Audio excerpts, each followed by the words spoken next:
Are you an indie podcast or content creator looking to reach a wider audience?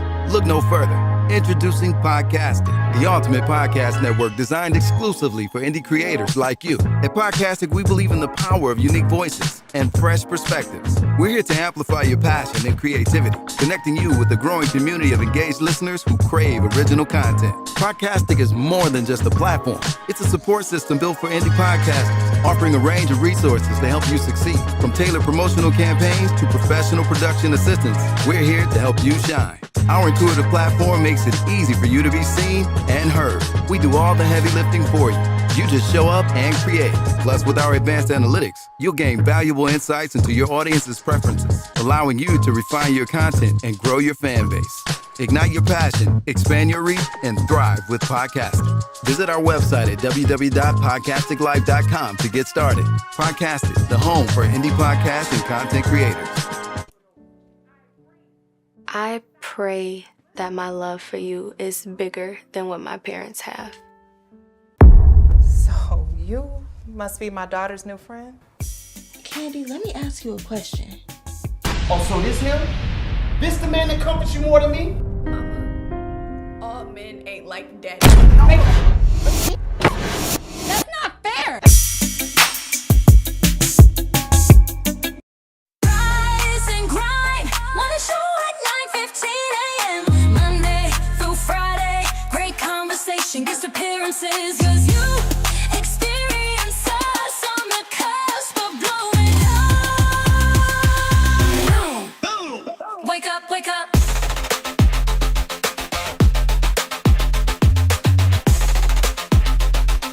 Rise and grind, morning show. What up, what up, what up? I gotta echo. What up, what up? Hey, everybody, what's going on? It's your girl, Lake B everywhere, and I'm right here on the Rise and Grind Morning Show. Happy Tuesday. What up, what up, what up? Come on in, come on in, come on in. Now, it is Election Day, which for some people is also a holiday. So if you off, you should be tuning in and talking to me right now because I'm all by myself. And I'm gonna get fired because I didn't turn down the volume on my phone. But so today you guys get the opportunity to be a part of the Lake and Miles show. Wait a minute, the Lake and Miles show. It's the Lake and Miles show. Okay. I get you. AKA the Rise and Grind. It's Tuesday.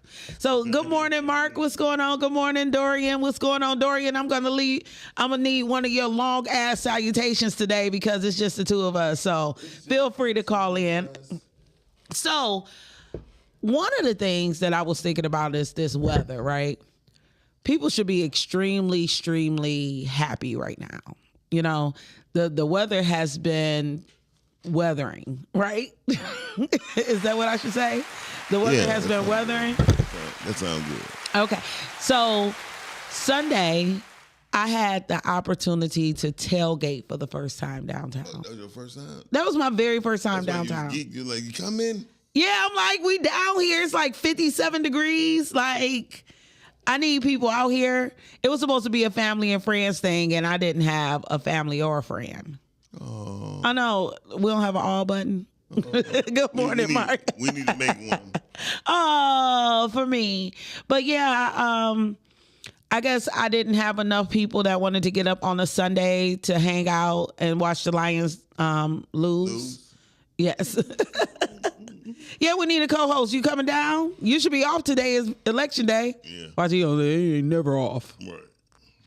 You ain't gonna put yourself on camera for real? Yeah, that's what I'm doing. There he is. I'm doing right now. There you go, head. Yeah, what'd you say? Head. Okay, all right. Quit making promises. Listen, I'm just saying. Turn your radio down. I did not do that flyer. Shout out to D Jones with the obituary flyer. Did you see I seen the flyer with all his angels around him. It was him and a bunch of angels. They all died together. Yeah, that's not cool. That's okay though. You know, that means the show is dead. They was on a road trip. And the tour bus flipped over. Okay. Don't do that. I'm sorry. That's a lot of bad behavior and conversation over. Yeah, that's okay. It's a Scorpio way. Y'all fucking tails are out right now. Tails? Yeah, the scorpion tails. That little. Oh, the little stinger. Yeah, stinger. It's a bad time of year for everybody.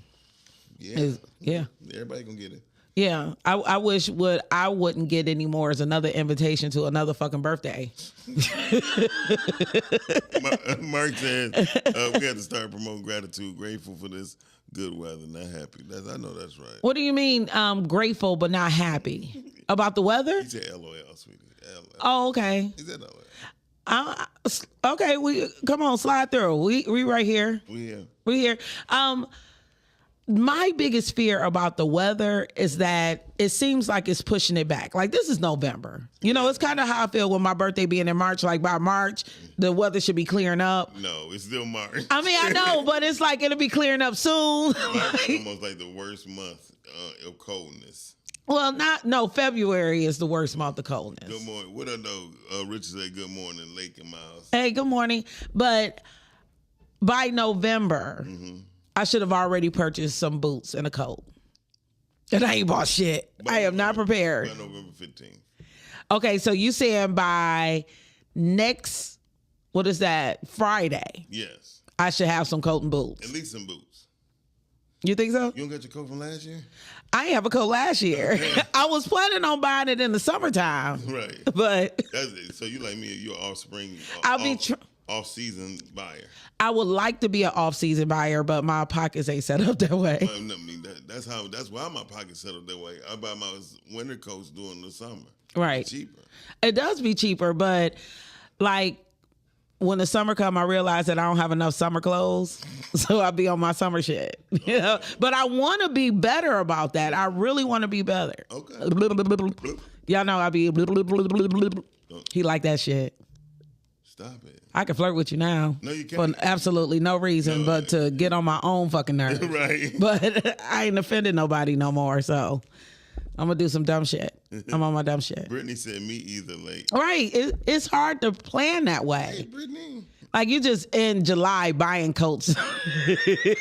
I know you're supposed to, right. But I ain't that grown yet, and I'm almost 50. I'm not grown. I bought my clothes all season every year of my life. Really? Yeah. And I ain't seen you in a coat yet. No, I mean, yeah, Brittany got me a coat, and she bought me a coat for my birthday. I wore that. Okay, but you did. Brittany bought you a coat in November for your birthday. I ain't need one, but I had the one previous. But she obviously was looking at you all year like, this Negro need a coat. No, Brittany like to be stylish. No, she like. That's my rich auntie. Hey, auntie. I wish she was my rich auntie. Hey, auntie. That was a famous line out of Black Panther. I don't know if you noticed that. I know it. Remember that? Yeah, that was Michael B. Jordan talking to Angela. See, you smiling, damn. Because I'm into Michael B. Jordan. Oh, that's my thing. Yeah, my coochie just like ooh, ooh, ooh. Ooh, ooh, ooh. That's from Coming to America. Oh, whoop, oh, whoop. But that's how my coochie feel. Woo, woo, woo. Orangutan. Ooh, ooh, ooh, ooh. Stop. He ain't okay. Okay, I'm sorry. He did. Did he? He made it. That's when she was hopping out. Ooh, ooh, ooh. But anywho, I hear the words Michael B. and Jordan, and my coochie started throbbing. I am such a fan. Wow, that's what's up. Yeah. Shout out to Michael B. Jordan. And Michael A. Jordan for Sinners. Shout out to Michael B. Jordan. But if you say it louder, is he gonna come on? We trying to monetize this bitch. Hey, tag him. Tag him. No, for real though. But this weather is being mighty good, so I'm hoping when people get the opportunity to leave the house, that you guys actually take it, because by next Friday it won't be snowing, but it will be in the 30s. Damn. Yeah. Well, that's what you said though. Last year I wore my jersey. I mean my varsity jacket and hoodies. Yeah, I didn't really care for it. But you ain't got no car now, so you better get a coat and a hat and some gloves and some warmers. It'll be ready tomorrow. The question is, will I be able to get it out? Oh shit, that's always the question. Right. And the question is, who's gonna help me pay for it? They be like, no. Hey, it's all a part of survival and getting shit done. Yeah. You was on D. Jones' case yesterday about shit on his lips, and whatever the fuck is hanging off your lips is bothering me.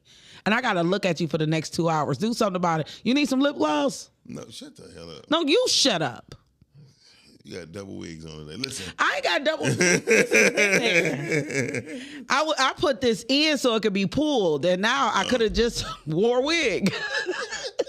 I ain't seeing nobody at night. I could just be TT in a bonnet or a headscarf. It ain't even gonna matter because I am not getting worked out. Right. No, Damn, not you. brother. You better now. Really? Oh. You took it off. Oh. Man, stop it. Okay. Stop it. So You make me feel insecure. you should. That's what I'm here for. Nobody can make me feel insecure. I did. No, you didn't. You just admitted it for like all 10 people to hear. Y'all be acting like other people don't be watching. They just don't be having. What do they do to make it seem like they're not watching? Because every time I be talking to my people afterwards, they be like, "Hey, dog, you silly for that line." I think it has something to do with if they're following Podcastic or following you individually or following me individually. Like I'm sharing it. Like it has a lot to do because we can go in and go back out and it'd be like 60 something views right now. You know. So it doesn't have anything to do right now with the number of people watching. We don't care about that little I dot right there. Hey Brittany, Lake personal life is personal. She said, what happened? You were just booed up. Hey, I'm D Jones now. I'm dating. I'm dating everybody. Lake be dating. That's all we need to know right now. And it's okay. It is okay. It's no big deal. No, we ain't gonna worry about it. I could be back in a relationship by the end of the day. Who knows? Shit. You're like, baby, I'm sorry. Okay. You know what I mean? Like being single is ghetto as hell. She said, just especially right before it's boot season. Like, who gets dumped before boot season? That's some summertime shit. Right. Well, hey, Lake, I wish you the best no matter what. I wish you the best too. Like, one thing I know for sure is you lonely. And look, no, actually, I'm just staying focused.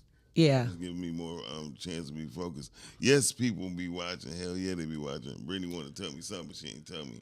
She says, people really be watching this podcast. People do be watching. And you know, that's one of the things that I'm on, like when we get audio and everything, because people be listening too. Yeah. We have a lot to say and we got to stay focused. Like you said, stay focused and talk about our goals, maybe not our personal life, but one goal that we would like to accomplish. So I'm going to ask you, since I have you here and nobody else, and the people in the audience, you can also put it in the chat. And but the people in the back, in the back, in the parking lot. Right. And if you come in, we need $1,000. No, those who got 1,000 and another 1,000. Right, 1,000 plus 1,000 equals. Equals $1,250. And that is enough. For me. That is enough. At least to get his car fixed. Thank you. Okay, so listen. You'll have a Miles fix a car. No, I'm joking. I don't need y'all money. I'm talking. I got a question. Cash App. Go ahead. And Lake be everywhere. No, Lake be everywhere. No. Miles needs his car. No, my Cash App is you can call me Lake. Okay. Just in case anybody ever think about me. No. And you want to know what to call me, you can call me Lake. Which is my Cash App. Anyway. So my question to you, because I don't know about everybody else, but this year went by extremely fast. Fast as hell. So we in November. And you're already talking about the 15th. So we like mid-November. Ooh. What is something that you think you can accomplish or attain by December 31st? Oh, it's a lot. A release of 2 magazines, maybe. No, wait a minute. The release of 2 magazines, maybe. Now, maybe it's the magazine. Maybe it's the magazine. Yeah, no line. And the password is what? I was just trying to deflect. Go ahead. What you want to say? No, because Mark said earlier that we about to promote gratitude and be positive, so we can't use words like maybe. Okay, very true. Well, I will have 2 magazines published by December 1st. Okay. Going into the new year, I will follow particular industry rules and not try to make my own no more. Okay. So it can make sense to other people. until I'm able to be in position to do so, I would go ahead and definitely follow the industry setting rules. Calvin said, "Shut up, Cal." He got his Cash App. I don't blame him. That's my Cash App. You can call me Lake, and he wrote it right. Like he was like, "How do you spell it?" YOUCANMECALLLAKE. You see, I ain't stutter on that shit. Right, at all. You can call me Lake.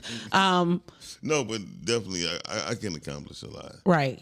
I'm one of those people who can, once I'm focused, if somebody pisses me off, like I had two situations dealing with a death and cancer of one of my friends. She has multiple myeloma. That really got me down. All this happened Sunday night, Sunday period. And then one of my friends I grew up with killed his brother. Oh wow. Yeah, and so that bothered me. So I really realized, not like I did not know it, but life is short. It's extremely short, and it's to the point to where if you don't live out your best and give your best to life will chew your ass up, right, and put you on the ground, right. So yeah, I don't want to do that. And so two magazines for sure. I maybe feel one book by the okay. So AI is writing that shit for you. No, I've been writing these books. Certain books I've been writing for the past 2 or 3 years. You know what? It's crazy because I can't focus on finishing my book. I'm like 80 pages in, and like every time I let somebody read it, they kind of discourage me Don't let them read it. Don't let them read it. Don't let them read it, because telling your visions or showing your visions to big visions to small-minded people, it just don't work. What if they got big minds? That's what you maybe they mind too big for my book. Well, maybe they mind too big to give you certain credit and or grace. And what have they done? If they never done the book, I would never let nobody read my book. If they never done the book, okay, because the dynamics that goes into it, and it's your first draft. And for them, if they had big minds, they wouldn't even dare try to put the first one down. You know what I mean? If they ask you, "Are you finished?" No. I'll be like, "Well, let me read it when you finish." Right. Because I don't want to discourage nobody. I've been asked to read many books. I told them, "Don't let me see it until it's finished." And you know what they wind up doing? Right. Finishing it, publishing it, have it out. Right. You feel me? Because when you start telling people that, they just want to finish it, and then now you don't want, or you get discouraged by like, I don't want to do shit. You know what I mean? So Mark said he's releasing 2 books and dropping a spoken word video by December 31st. That's dope. That's dope. I don't know what's a spoken word video. Portia. No shit, but he gonna be like the women's. He's stupid. Hey, women, come over here. I got homes with combs. I'm not a rapper. I never claimed to be. And or a poet. I'm not a poet. I'm just a talker. I'm funny as fuck. You definitely funnier than some of the people that's on who was on the comedy show. Well, this is the thing about the comedy show. And I said this, we could go back. If you guys don't know, they probably talked about it yesterday, but I know more people watch on Tuesday. No shade, no tea. But so Miles had his debut in a comedy show, and there was some other people on the show, Renee Drake, some Taras, some Stephanies. And, it was a decent show. I'll give you guys decent. I've been to worse. I can't help but have admiration for you guys for getting up there on stage. That's when you clap. Oh. Fucking push the button. Okay. So the admiration come in because when I am ready to get on stage, unlike podcasting or anything, I am overcome by nerves. I can't think straight. I feel like I'm gonna throw up. It's something about having everyone looking at me. Except for the kids, because you be doing your thing with the kids. Well, the kids are different. You know what I'm saying? I can kind of start roasting them or something, and make other kids laugh. But when you're dealing with adults, we have our own insecurity. You start roasting one grown ass person, you may be next. Right. Like, I don't like that. Mark said his book is called "I Won't Call Home for Christmas Because You Didn't Put Any Money on My Books." He said it's from the prison series. Right. I wish people would. I have a homeboy right now that's so mad at me because I don't answer his phone calls from prison. And the reason why I don't is because he needs 15 minutes of my time whenever he calls, because he's going to lose his money. Right. Whenever he calls, it's not like I could text him like, hey, hit me back in 20 minutes. So, hey, why you playing? Some people got phones in prison. Well, he don't. Oh, that's evident. Okay, gotcha. So I just be wishing like he would call, and then the one time he called, I was like, you know what, F it, don't matter what I'm doing right now. I'm gonna answer. Well, he ain't had no more money on the phone. And he think I'm gonna put money on the phy Why not? I don't have money to be giving people for their birthday parties. Okay.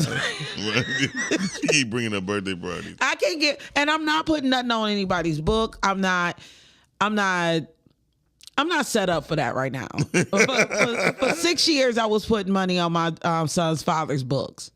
That got me nowhere, but more debt and unpaid bills. Right. And he doesn't even pay child support. They got email now. You still got to buy stamps. He can't pay child support in prison. Well, some people sell stuff.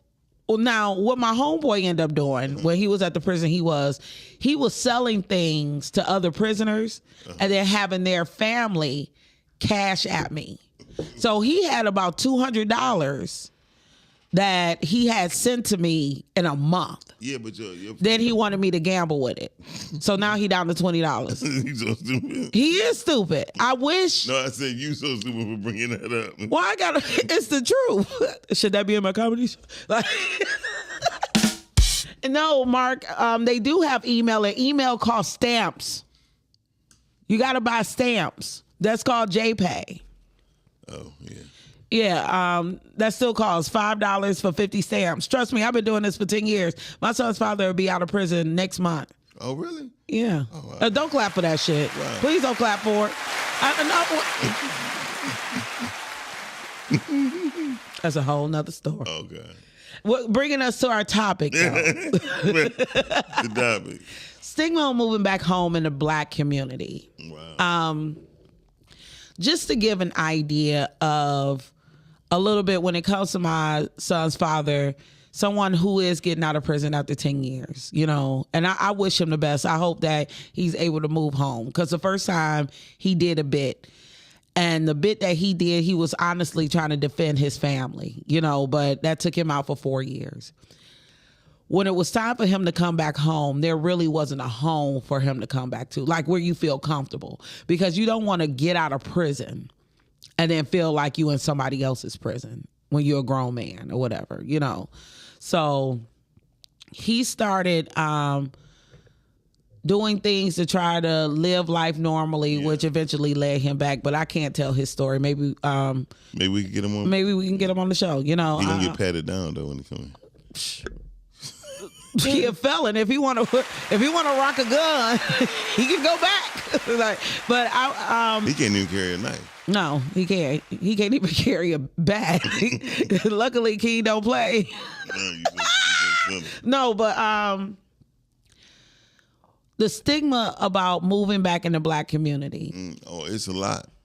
Or getting evicted. It's a lot of stigmas on us. You know what I mean? I told somebody one day, I said, listen, I'm at a point in my life, it ain't too many places I could turn to. You feel me? So I really have to learn how to use what I know, what I taught myself to make me go further. And I got to do it again. I just got to do it better. I just got to watch my finances way better. Right. And not be so generous when friends. I'm one person who I never told my friends no. Right. There's never been a time I told a friend no, ever. And that's one of my major problems in my life, which caused me to move back to a situation or face certain difficulties. You know what I mean? Because I'm one of those people, I never told my friend no, never. But then when I first heard one of my friends tell me no, I said, oh.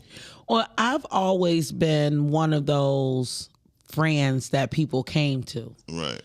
But I am lucky enough to have a family. And I for many years, people try to make you feel bad for having a family. Like, well, you was able to go home to your parents. Yes. I was, and I'm grateful for that. Yeah. You know, I am grateful that when things got hard, I can go home. Hey, caller, how you doing? Good morning to you, good people. Good morning. It's Gigi. Hi, Gigi. What's up, Gigi? Hi, y'all. Hey, what's going on? Nothing much. I just seen the topic, and so I just wanted to call in because I have experienced moving back home. Mm-hmm. Actually several times. So the first time I moved back home was, of course, after I came back from school. Mm-hmm. And so that first time, let me just say this: one, there's never been an instance where I felt or my family has made me feel any kind of way about moving back home, because every time I've moved back home, it's been understood. Mm-hmm. Like there is no, you can't come back home.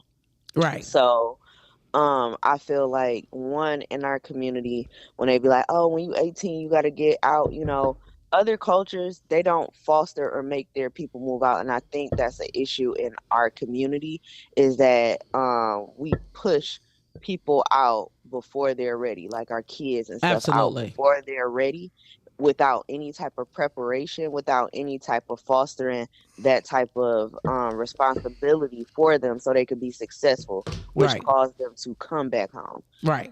So the first time I came back home was, of course, after school. And I felt, just because I was an adult and I was so used to living on my own, I had to hurry up and get out. And I came back home to a job, one. So that was the first thing. I did have employment where I was able to move out immediately. Mm-hmm. The second time I came back home, it was because I had Evan. Right. And so moving back home was important because I needed support. I wasn't able to work and support myself at that time fully because of pregnancy, and that was my first pregnancy. Right. So my mom and my aunt actually wanted me to be at home, and my grandmother wanted me to be at home so I can have them for Evan. Right. I have similar stories. It was kind of, well, I didn't move home right out of college, but part of me feel like I should have. It's kind of catch-22. But definitely when I had King and I realized that I was going to be on my own, I had to do a restart. Now, before we let you go, I have a question for you. Yes. When you hear that people moved back home, what is the first thing that comes to mind? What happened? I have a question. Is the first thing is like, what happened? Right. Like, what caused them to move back home? Right. And also, it's like, did it happen in a way like I had a traumatic experience of why I came back home? On another note, but it's just like, what happened? Because we all need each other, and also we just need to support each other. Mm-hmm. I'm making it so Evan knows that he can always come back home. Right. I mean, I'm preparing so he has a home of his own when he graduates, but he knows that, I'm not pushing him out without having the tools needed to survive. And I think that's an issue in our community that we need to continue to dig into and foster and be better about it instead of being bitter. I think a lot of us say that we don't have cultural things that Black people stand by, but I strongly feel like this new generation of parents, like those of us who have children in school age still, are really working hard at making sure either our children have a plan for their own home, or our plan is for them to stay home. If they want to live, if King want to leave, that's fine. But he does not have to go. Not at 18. It's a lot of things he have to do at 18. Absolutely. But leaving home isn't one of them. Yeah, for sure. Hey, y'all. And my friend, and then I also want to, before I go, my friend, her mom did not allow her to move out when we first graduated, and that helped her get herself together. So when she did leave, she didn't come back. Right. She was set. That was up. Yeah. That's what's up. So, hey, y'all, we got Dorian in the building. Thank you, Gigi, for calling. Thank you, Gigi. Okay, bye, y'all. Dorian. What's going on, brother? What's going on? What's happening? All right, we got the cousins together. We ain't cousins. I mean, you get any cousins in Indianapolis? No. No, that's a whole different side of it. Okay. So I have a question. Somebody said, do you think comedy gives black people a safe space to talk about stigmatisms that others avoid? Yes, I really do. Who said that? Sharice Page Johnson. Hey, Sharice. Yes, I was gonna put up some of her comments, but yeah, I think comedy is a great place, especially to make people. It's thought provoking. Mm-hmm. You know what I mean? People really be like, "Damn, I never looked at it like that." Mm-hmm. You know what I mean? When in fact, the seriousness be there, right? Mm-hmm. But you got to laugh at yourself for some of the stuff that actually happened in front of you. Like, oh yeah, I remember that. You know what I mean? Right. So yeah, I definitely believe that comedy is a key component. Self-deprecating humor. Yeah. I mean, like all trauma is based. The only way some people can get through it is just laughing at it. You know? So this question is for you, Dorian. Why does sometimes it seem like it's harder for black folks to come home, rebuild, or reconnect after leaving their community? Malcolm X made a statement. Sometimes you can, the fruit can fall from the tree. Mm-hmm. And in the distance, it can fall way far from the tree, and then it's going through its journey, and then it turns into something else. So once it turns into something else, it doesn't know it's not part of that tree anymore. Right. Ooh. And so but you got to realize we're up under a certain mindset here in this country. This culture is wicked and sick. Yeah. True. And capitalism really doesn't work for people who come from nothing. Right. Or just been completely, I wouldn't even say from nothing. Like I said it before, a diaspora. Mm-hmm. We're African Americans is a diaspora, just here within our country, because it's about 8 different types of black people. Mm-hmm. Now I will, and when you talk about 8 different types of black people, I went to Central Michigan University. 400 black people. Your mama. My mama dead. Oh God, that's a whole other show. 400 black people, 16,000 others. Mm-hmm. So yeah. Wow. So a lot of black men met and married white women. Because I was in Klan country out that way. Well, it ain't really Klan. No, it ain't really Klan. That's reservation. We was on a reservation. So I mean, but I get what you're saying. You got to get through Klan country to get there. Yeah, still. right. But reservation on the island. A lot of black men married white women. So what I noticed when they came back to the city, it wasn't accepted. It wasn't accepted by her family and not accepted by his family. And so now you got this black man being ran by this white woman, because they're young. You got to remember, she was taught what a husband should be. And most of the time, black men are learning how to be a husband on the job. Well, not necessarily. A lot of times, if you're not brought up in a dual family home, you're learning as you go. White girls are born and bred to get the athlete and then how to be a wife, but they also learn how to get that child support.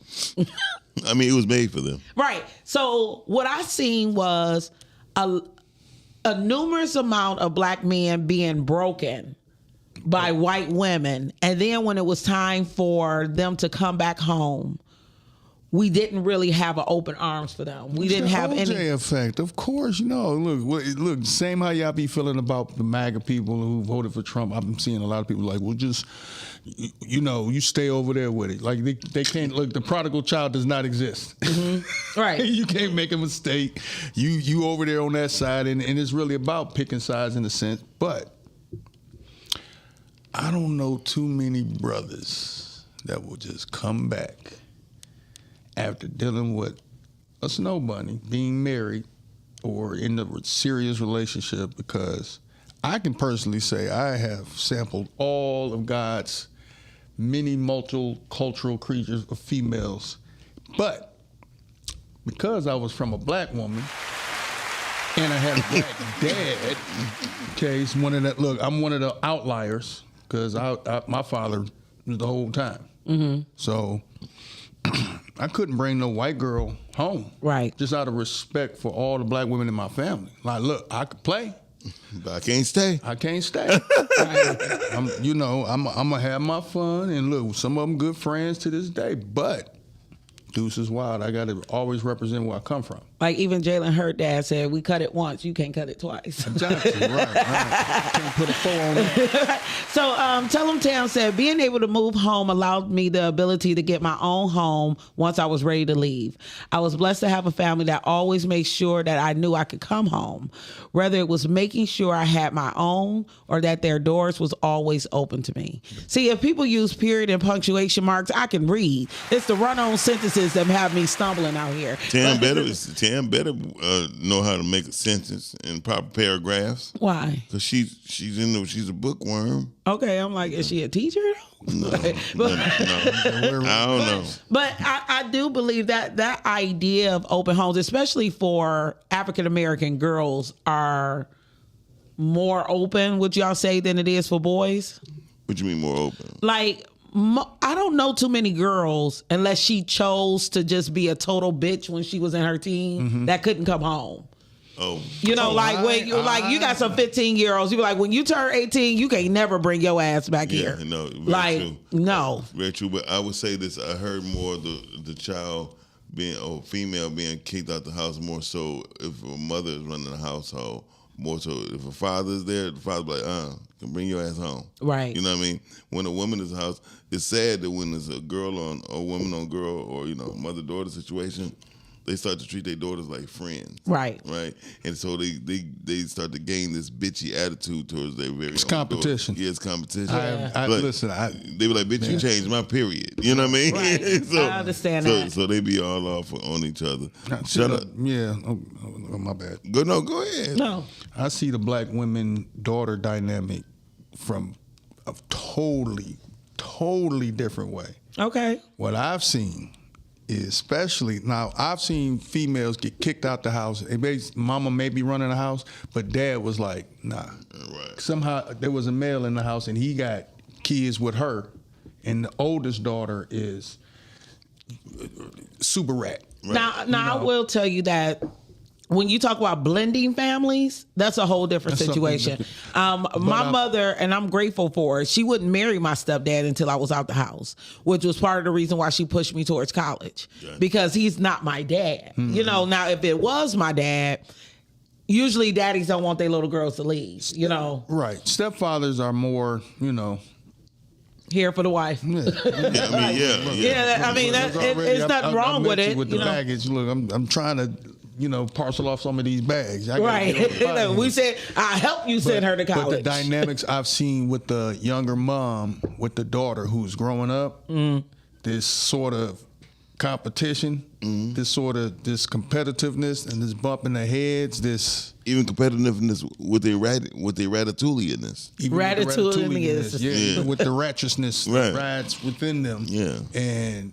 yeah, it's a dynamic that is just wild, because I've had to repair relationships between mothers and daughters because I was smashing both of them. But that's a whole nother story. Put your cell phone camera on. I'm just saying. Listen, I told you my life experiences is completely unique. And it is a movie. Eat some Mike Nights. Could you? I can imagine him like, listen. What we did last night. I know I'm fucking you both, but no, what we did last night is only between me and you. But you and your mama, y'all gotta heal this shit. Yeah, I mean, pretty much that's the Pisces in them. Yeah. No, but I would definitely like to give a shout out to my mom. You know what I mean? Because shout out to mom. My mom was 20 when she had me, so technically a young Joan. But I always seen her as my mom. Like, she never played that friend game. I think we just now starting to converse about women shit at 45. And if I get too out of hand, like, she checked me and my homegirls. We was at Drag Queen Bingo. Because she like, she smartly did. Somehow, was your mom raised by her dad? My granddad died when I was 2. So she was like 23 when he passed away. Yeah. So she had a certain level of authority. Right. Like, the hierarchy of how this is supposed to be. And she knew not to befriend you. And he told her that. Yep. Don't befriend before your he kids. passed, Yep. like, your daughter's not your friend. It's not your friend. And Yep. that's one of the stories she always told me before he passed away that my granddad shared with her. And you know what? The funny part is, when Poodle was like 5 or 6 years old, right? I remember lifting her up in her jacket. Like, I am not your friend. Right. You don't lie to me. You don't do you don't talk to me like that. Mm-hmm. And she said to this day, she remembered that. She said, I remember you told me I'm not your friend. And blah, blah, blah. But that's how she treated She took her it that mama way. different than me. Yep. You know Now, what I mean? this is something Calvin Deal said that I want to discuss. It say the community preaches hard against corporations and family and relationships. Absolutely. Our generation lost a lot of ground due to that. Yeah, I mean, we did. Yeah. We did. We really did. Because, man, listen, if people would teach their children and learn their children, first of all, learn their children. Right. Learn what I cannot do to talk to my daughter or my son this way. And I'm speaking of the mothers, right?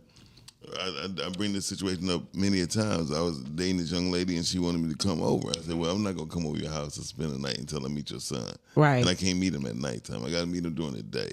And only because it's not only the way he look at me, but the way he going to look at you. Right. He even seen me and come out in and out. That's foresight. That's foresight. That's wisdom. You know what I mean? You know. But and then how I met her, I mean, I've known her all my life, basically, since I was like 11. Right. And so when we got together, I said, now I got to meet his daddy. Right. And she was like, huh? I said, yeah, I got to meet. If I'm going to be over here often, we're going to be in a relationship, I have to meet his father. Now, one of the things like I'm looking at what Calvin said is the true building of business, and something that I have not done yet was like putting King on my deed. Mm-hmm. Yeah. Making sure that I'm teaching him what a deed is, how to pay taxes and things like that. And then truly incorporating something that he is a part of, that he has a title in, because that is truly one of our failures. Yes. Like, regardless of what we have, it always go into probate. Yeah, true. We don't even know how it just... Every other culture knows how to just make it the next person. Like when daddy died, this is our store. Called a trust. When put it in a trust or whatever it is. But we're not incorporating at all in our community. No. Do y'all agree? I totally agree. It's to the point to where it's sad. Mm-hmm. Somebody can actually debate with your son, daughter, whoever gets. You know what I mean? Do probate. Right. A friend could pop up and say, he promised me, blah, blah, blah. Right. Blah. You know what I mean? And that's crazy. That's But because most families don't like to have a talk. True. Right. About death. Now, when my mom passed, it'll be 3 years next month. And really, I had already had this. She was always telling me certain stuff. Right. Like because I had lost a brother when we had to pay out of pocket to bury a 23-year-old. You don't have insurance on nobody like that. Wow. So we was, me, her, and my father, we was always, knowing, having that talk. Basically, like, if this happened, this is what you're supposed to do. And look up under the mattress. Look up under the mattress. I got this insurance on you. This is how much this costs. This is how much. Don't do this when I get buried. And all those instructions, you got to have at least one person in the family that's got to talk to all of the elders. And we're not talking enough. I know in my family, we talk about talking, but we never really sit down and have the plan. No. Now I'll do things in passing. Like earlier in the show, I mentioned that my son's father is coming home from prison. I told my mom, if anything happens to me, let his dad move in. Like, don't move him out of his house, because ultimately it's his house. But don't rip him. If his dad doesn't have a home, like say I got hit by a bus, his dad is going to be home in December. I get hit by a bus in January. No. See, I put it on the show though. Record this and replay it. I know. Hold up in court. But that's what I'm saying. I just said I'm at fault by not having my wishes in writing. Wow, we got a lot of comments. Yeah, we do. Here. Okay, let's go to the one where Brandy Crook said my stepdad raised me. Oh, I'm way up. I'm way up. I mean, it's a lot of comments. Okay, because I wanna go up real quick. We just gonna run through a couple of these. What we say? Is it Sharice? Yes. She said, you ever notice how coming home hit different for Black people? Like it can't be love, but it can also be complicated. Why do you think that is like, I don't know if the words. Yeah, if you don't know. Oh, if you don't work. No. Okay. When I moved out into an apartment, hey, Miss Clark, after a while, it was more beneficial to buy a home, but paying rent and saving for a home wasn't doable because I can't afford it. I moved back home for a year to save. Then I bought my home. There's no shame in it. I think that is, Miss Clark, I think that's one of the dopest ways to do it, which is why, that's why I said, when my son is 18, maybe my home isn't where he want to be. Suitable for him. But you should be working and find out where you want to be. If you want to buy your own, like that the biggest issue I have, and I see a lot in Black boys, is that we don't encourage them to work. And I don't know why. No, I don't think it's not to work. We want them to work. I think we don't encourage them to think. Okay. And then thinking of two different things. When it comes down to a boy, or even like young girls now, even for them to think, is you heard the chick, I forgot her name, but she's a rapper, said thinking. Oh, who thinks? Oh yeah. Now they said that out loud. Yes. That wasn't AI. No, that was her. Okay. Wow. She said that's foolish. Why I'm gonna think? I got too much money to think. And when you guys were coming up, you had the hustle, right? What you mean? What you mean? Y'all hustled, niggas. Oh, I mean, like, it wasn't a book. Actually, we didn't have. Listen, this is honestly God's truth. I probably didn't hear the word entrepreneurship until I got like 13, 14 years old. Even though you were entrepreneurs. Even though I was in entrepreneurship, I didn't hit the word. I went to junior achievement and I kept hearing this word entrepreneurship. I think that's what they was calling the program, part of the program. Every Wednesday. Right. and so it made me think like, it's a shame that people don't hear the word entrepreneurship. No. Most people, I can guarantee you this, 4 out of 5 people can't even spell entrepreneurship. It took a while, and that's what my degree in. And I was like, I can't have a degree in entrepreneurship and not spell it. Right. But I grew up in a family-owned business. Right. So we didn't even empower ourselves to call ourselves entrepreneurs. I'm a businessman. I'm not an entrepreneur. Okay. I'm a businessman. I'm always conducting business. Okay. And it is a difference. It's a difference. So I think every culture has a version of going back home, but for Black people, it seems layered in history, family pride. Why do y'all see that play out? Just a question. Which one? So I think who said it? Like it's about pride. Yeah, but get that. Who said it? Miss Sharice. Okay, Sharice. All right. Damn. And then Brandy said, my stepdad raised me and he was the one who allowed me to come home. My mom said, hell no. Yeah, because women, like you said, competition with women. Women be in competition all the, especially when they get of age. Of age. Right? She starts smelling herself. She's I didn't see it. I've been like, Jesus, where's that energy? But here's another thing. Don't let an older woman who stop wanting to learn, right? Go and their daughter is constantly learning. Yep. And there's questions that daughter asks the mama that mama can't answer. Yep. Ooh. But I think another flip to that is I don't know if her stepdad was in the house when she was being raised, but a lot of times during that time, our parents thought they gave us all the tools not to come back home.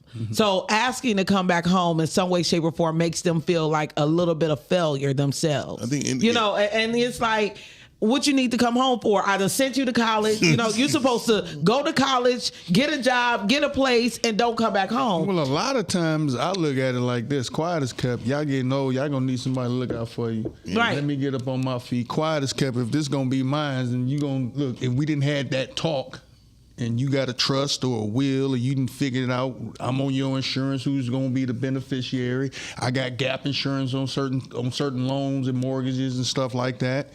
All of these sort of things need to be sorted out for one. Right. Okay? There's no problem in talking about death. Right. It's coming. It's no problem. It's inevitable. It's inevitable. So I want to say good morning, Sean. Thank you for thinking about me. Thank you, Andre, for dropping in. Andre's running for police commissioner of a district. I don't know what district. They need to put it in the chat. Put it in the chat, Andre, if you can't stop in. He's doing a write-in, and that's how you Spell his name. I started it. I'm seriously. You keep talking about that, but then you said you was retarded. So now you can't be because you advertise because I've realized I have a serious issue with authority. Yeah.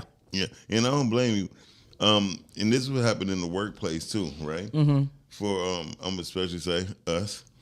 Once we find out that our supervisor, our boss, and or the people who's above us don't know what they know, but they're in position to tell me what to do, right? And I do it, and it don't come out right. Right. You know what I mean? Then you be like, why am I here? Right. But most people just get a job out of a survival mode, right? Mm-hmm.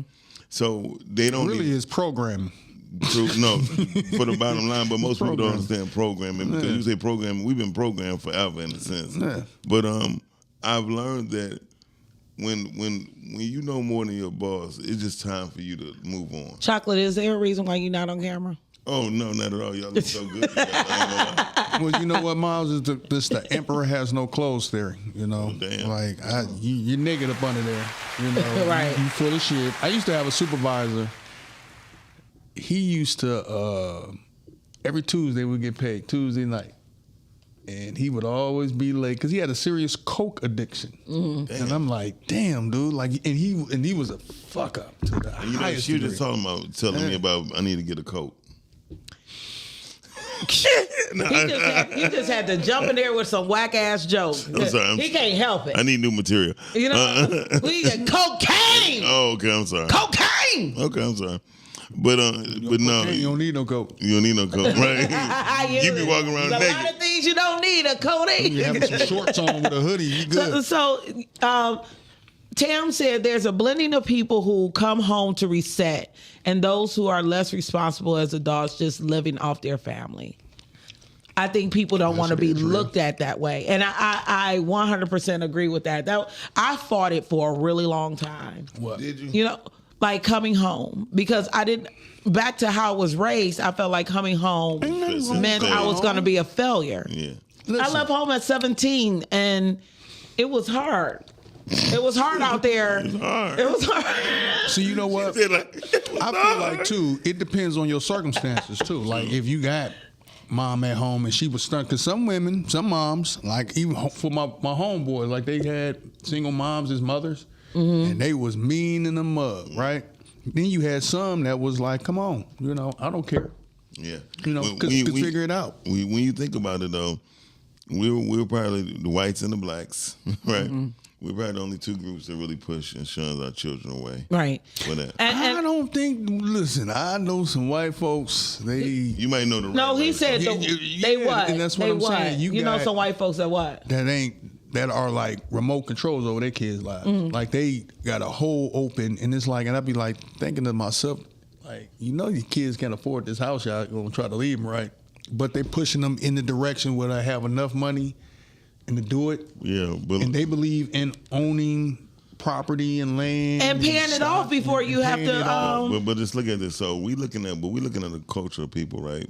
Who's what 70% of the whole country. Mm-hmm. So we don't. It's so many effed up people in that culture. Yeah. To where when it comes to us, a lot of us don't have the opportunity to be leaving nobody a house, right? Right. But I think. Well, you know what? We're the second generation, us in this room, of the. We're the first of the kids of the boomers. Yeah. So they had stuff. They still got stuff. Yeah. Still alive. Still getting that good Cadillac health care. But they still have property to leave back behind. It's our generation. We just not getting some property. Some of us later on in life. True. You know, because because growing up in this culture of, you was saying like, yeah, there's 70% of the majority, right? Mm-hmm. How are you going to really separate yourself? You think that these other foreign people coming over here, they're not assimilating? Right. In their actions. Well, you know what I mean? I'm going to say no. And the reason I say no, because they have culture. Yeah. Right? So their culture, majority of their culture, number one thing is discipline. So they don't get themselves into trouble. Like we would go into debt, right? Mm-hmm. I always explain to people before about credit. Credit instantly puts you in debt. You know what I mean? But when did credit come about? This is about 2 months ago. No, credit. Oh. The Credit Bureau. I have no idea. 1989. Oh, wow. Wow. Before that, it was always if you borrow some money, because you got to realize you had to go to the bank. We've been living in a fiat economy since you've been alive. Right. Right.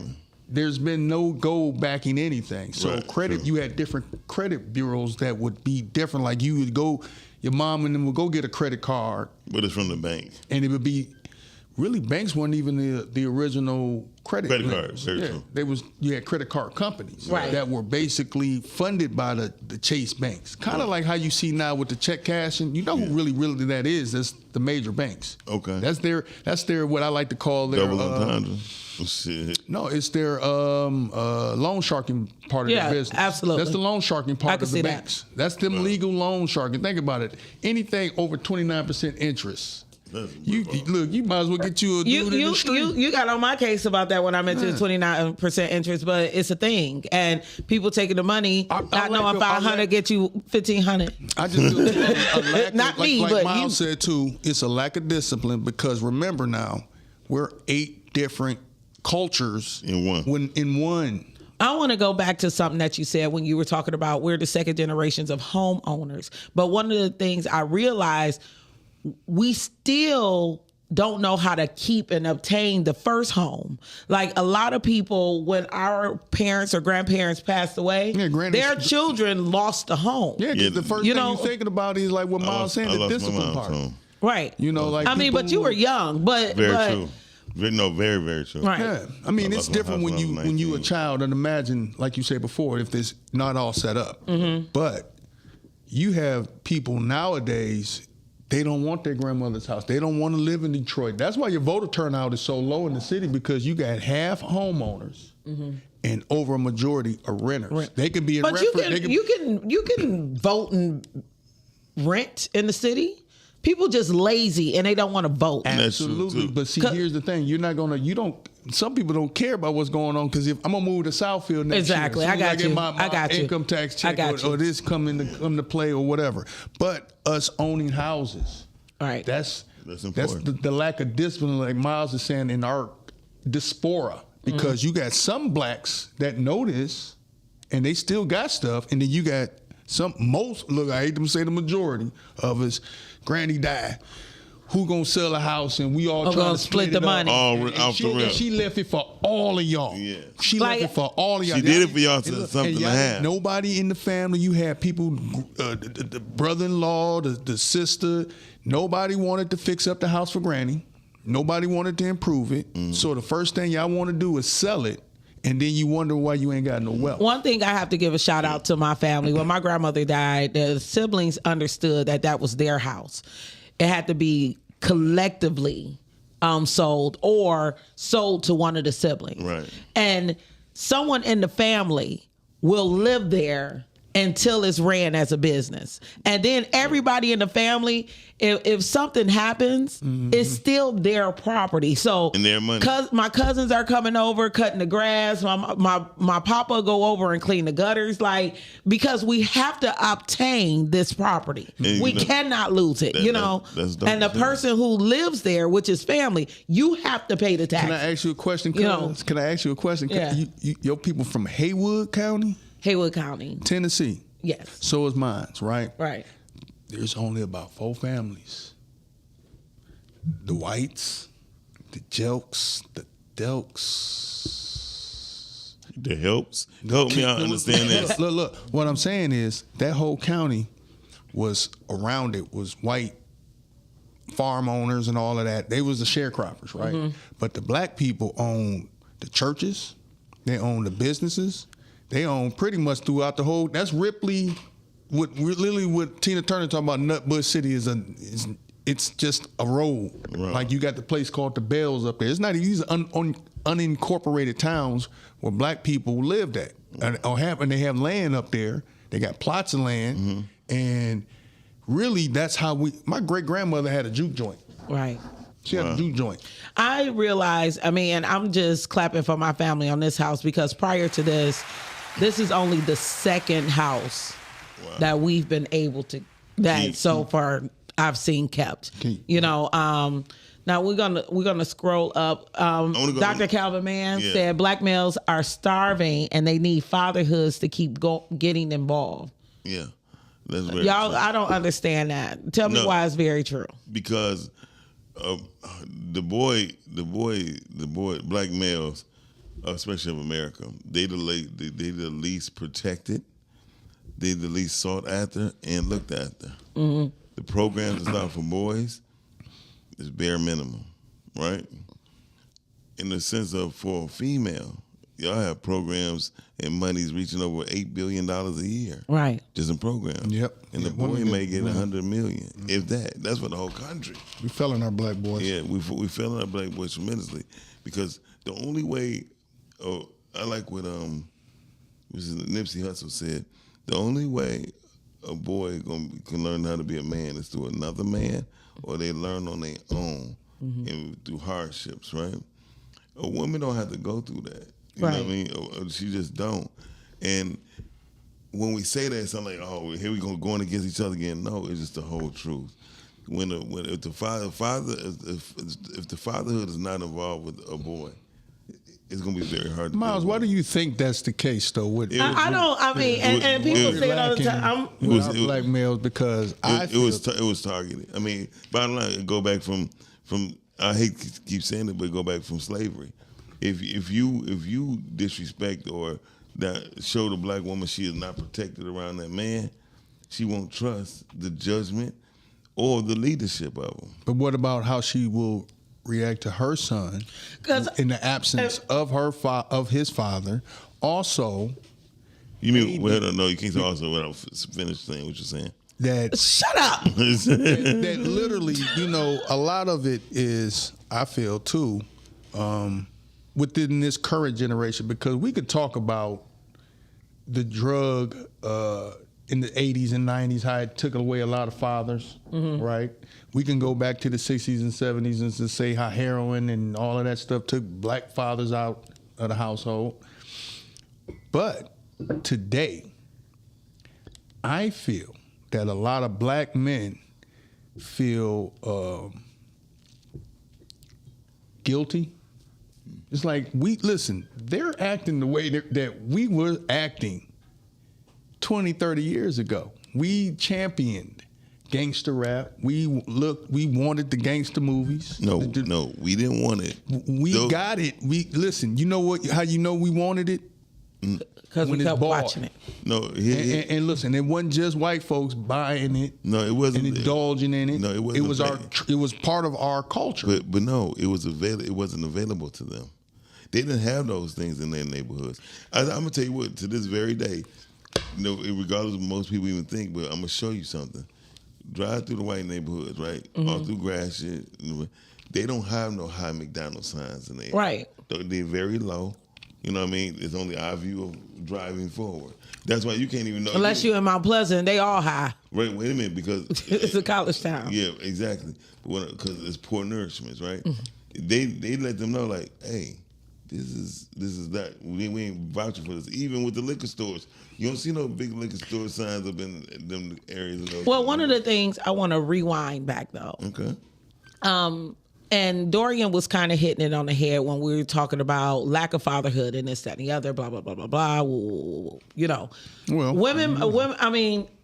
women in my situation who are raising a man by herself, for one, you can't say, I can't be successful in doing so. No. It can't be said. But I'm, okay, so we're saying it can't be said that the only way for a young black boy to become a man is to have a father around or a male figure, because sometimes that may not be the case. So it can't be said that there's no way for a mother to do it. No, they didn't say it's no way. Okay. No. No one never says no way. They just said the likelihood of a boy learning manhood from a woman is not. And I get that. It's not going to happen. One of the things that I noticed, and especially in our generation, because a lot of men my age did not grow up in a dual family home. They were raised by their mothers. Yeah. What my sons see is a lot of fleeing and lack of being a part of his life. You know, like actually taking on responsibility to make sure that he gets those skills that's needed to become a man. So it's back on me. You know, and because it's back on me, I can't fail. You know, I can't keep trying to find people that is going to pour into him, and I can't keep paying people to do it for their little programs. You know, I'm not going to. I can't even say can't, because we talked about can't. I am not going to. What I'm going to do is take the time that I have on this earth and pour into that man, for one, by telling him, you don't have to leave home. You know, we can build an empire here. You know, if you don't have nothing out there, if you ain't going to college where you have a dormitory or something that you moving into, 18 is not old enough for King to be out on the street. You know what I mean? Like, King would have to learn a lot of shit in the next 4 years to be on the street. But what's on the street? And why are you requiring it to be the street? Why can't it be apartment? No. I think, honestly, this is just how I feel like black women should approach how they should raise their sons. Okay, this is what you got to do. Okay, you just said, hey, I don't feel like, because a lot of what I got cut off on earlier was what I was about to say is a lot of black men feel guilty. How can you teach my man's kid over across the street, be a mentor to him, or even try to do stuff when you are still fighting bad habits? You still got demons, and you know a lot of the behavior that you're seeing is a mirror of what we've already went through over the last 35 years. Okay. Do you understand what I'm saying? So you have a lot of people, black men, I'm gonna be honest with you. I have very limited interactions with young black males right now. And I'm not sure if it's on purpose. I'm not sure. I mean, I got my neighbors' kids across the street. They respectful, call me Miss, Miss Dora. They got good parents, right? Right.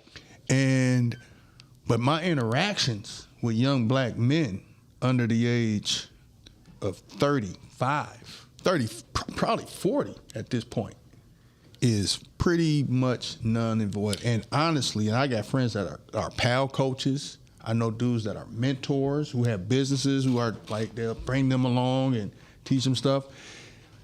I'm always a person, I say I like to talk to the parents. I'm gonna talk to the person that's kind of being the guider in the room. And then you will know how the children are. And so for that point, I feel like I said before, I feel like from what my eyewitness, because you see a lot of black men my age or a little bit younger getting shot or caught up in different stuff because you're trying to relate to the young people. But in essence, you're the problem because you're misguiding them based off of, well, that's my OG. And so a lot of these young dudes now are looking at our old asses and seeing that, well, like I said before, the emperor has no clothes. Right? There's nothing underneath. Why should I listen to OG now? Why should I listen to Unc? And then you got Unc over here, we afraid to even talk to him. And I'm happy you used the word Unc. I'm going to address my brother real quick. No, you're not chopped liver, but you are Unc. So Unc gets a chance to come in and play and wrestle and talk shit or teach lessons. But it's not always the hardship that it takes to be father on a daily basis.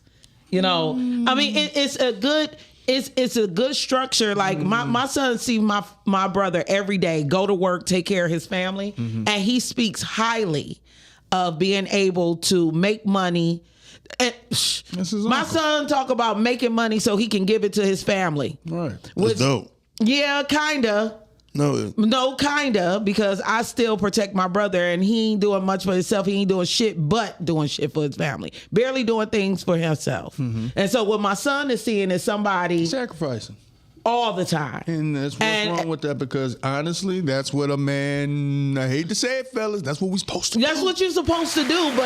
But in order for us to preserve you, you also have to be taught that in your sacrifice, you should be taken care of as well. Yeah, listen, I don't never want my son to think that everything that he earns has to be given to somebody else. Give 80%. I give everybody. I give you one thing and one question. Mm-hmm. Did you think like that before you had a son?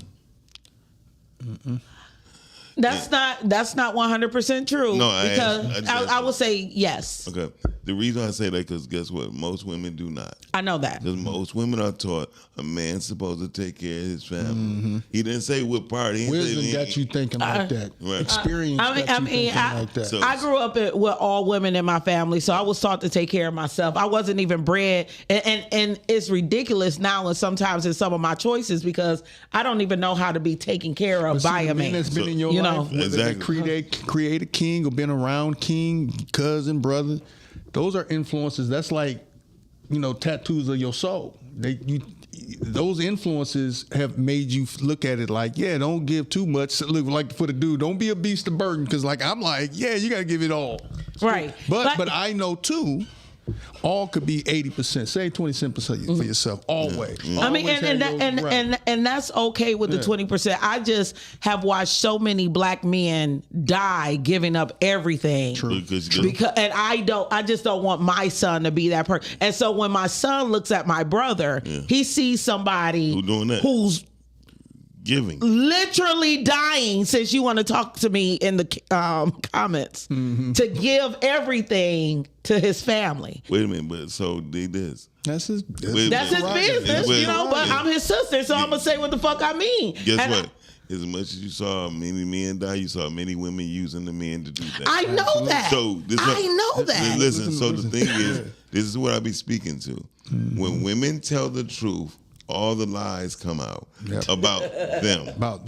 No, and it's one of the reasons, like, my son does see men in his family that own their home. Yeah. And so as his mom, I have to make sure he's not a homosexual, that you too own your home, that you have your things, because that dependency on women just sends everything down a rabbit hole. You shouldn't have, because when it's time for the children to stay home, that's why Brandy's stepdad said that she can stay.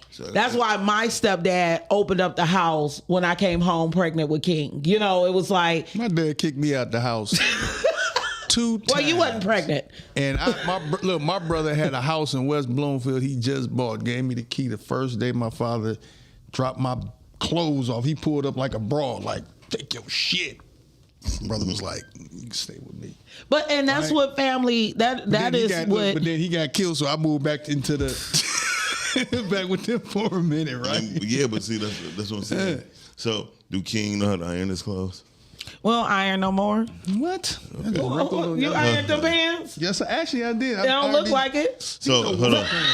You ain't ironed them motherfucking pants with all them pockets in it. Do he wash his own clothes? Yes, he washed what I asked him to. Okay, so this is what I'm saying. This is the honest to God truth. My mother told me I was ironing my clothes when I was like 9, 10. And then I was washing my own clothes when I was like 8, 9.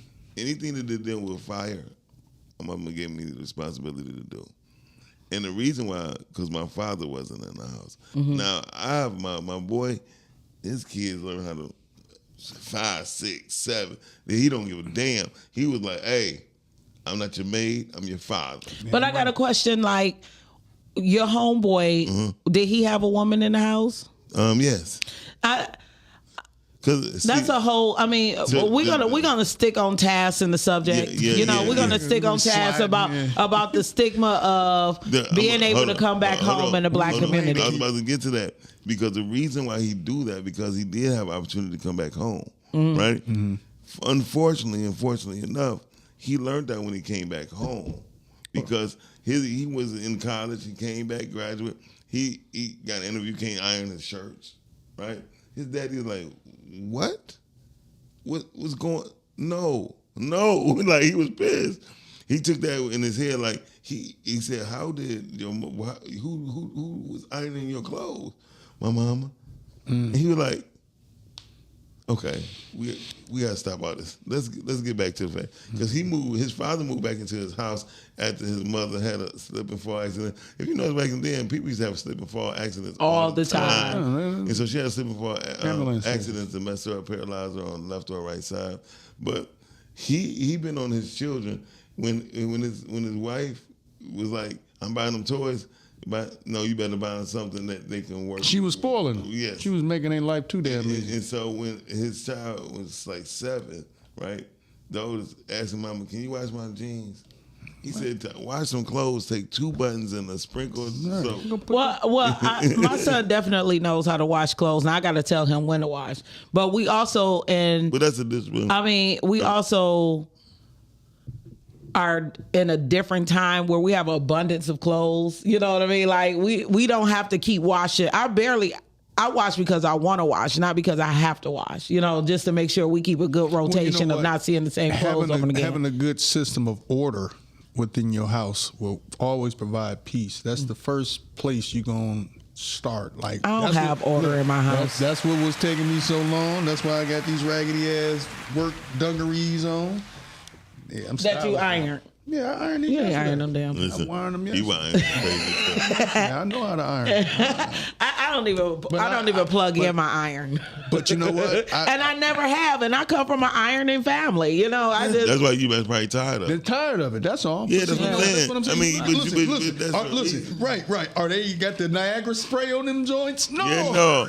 I never iron without no spray starch. I still iron with spray starch or some water. That was steam. Both. Yeah, I use some steam. You gotta have both. Yeah, My mother is turning over in her living room chair right now. If y'all talk about not using no damn spray starch. I'm gonna keep it a buck. You right. Look, I think like Miles hit it dead on the head. I think we just kind of burnt out from ironing. Just because we had it, you've ironed for 20-something years. You're like, and then hold on. I don't care. I ain't gonna lie. Look no more. Hold on. The last 2 years of my mother's life, when she was working, right, I used to iron her uniforms because when I seen she was too tired, I said, "I iron for you, right?" And that's nice. And she's saying that's nice. That's nice. Okay, Sharice said, "What's the difference between a young man or young woman know that no starch? I feel you." they can come home when hard times hit versus one that choose to stay out there and suffer with the black stigmatism. The one gonna be stronger than the other. Mm-hmm.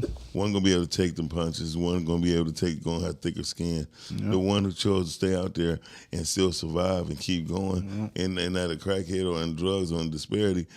He or she will be the one who you need to be talking about. That's who's gonna lead our side of the family. I was going to say, speaking personally, I left home at 17. I was able to set up with my cousin to move in with them when I came home. You can't send a person out on their own for 5 years. And then my parents are parents. So at 22, you just got to abide by their rules. You got to cut this light off. You're right. Cut the light off. And then you do have to admit. And you do have to admit, like, when you come in as a child, you automatically, as you come in as a child, you automatically don't pay bills like you would. So they are bitching and complaining about you increasing the water. You ain't offer that you ain't really putting shit on, right? But I couldn't. It was really my comings and goings that I was more concerned about them trying to control and who I allowed to come over or where I decided to lay my head at night. We having them niggas come all up in my house. Oh, let them come in. Like, it was still porch mode. Like in my 20s, like, you got to stay on the porch. Sidewalk. Yeah, because back in the day, you got to realize, especially dealing with all the. What do you mean back in the day? This was like in the 2000s. This is like yesterday. No, damn. But no, seriously, even in the 2000s, we got to realize we are a spooked community. Mm-hmm. We believe that people bring their spirits from their house into ours, right? Right. Take off your shoes. But the dumbest shit, take off your shoes, but don't wipe them off. To me, that's crazy to me. My thing is, somebody come to your house with some germs, them motherfuckers in there if they in there. Right. They don't matter if they get shoes or not. My papa's germs is do as I say. Most definitely. Shit, he don't give a damn about no spooks or nothing else.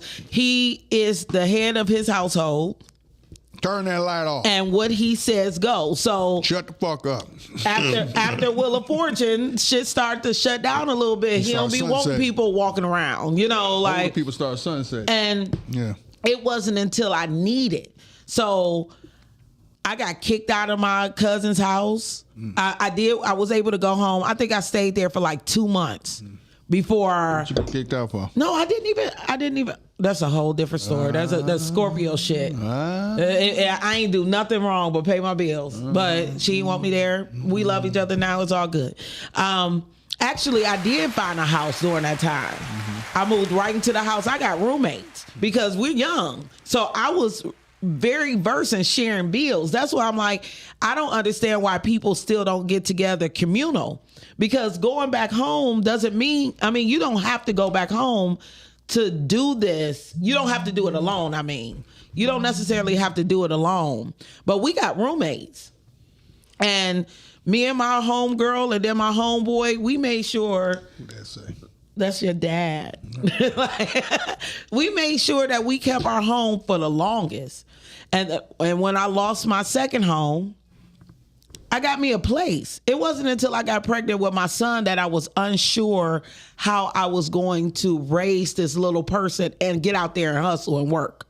Because when things got hard, I got another job. I didn't get pregnant until I was 32. You wasn't 32. Yeah, you wasn't about to take away my lifestyle and staying up late at night and twerking on the bars. Well, you got in the game after you had a nice little run. And I'm a great parent. Yeah, but it took a reset. It took a reset for my parents to be able to show me and help me through, because one thing nobody can do is successfully raise a child by themselves. You can't. Anybody who say I did it all alone, it's a lie. It's a lie.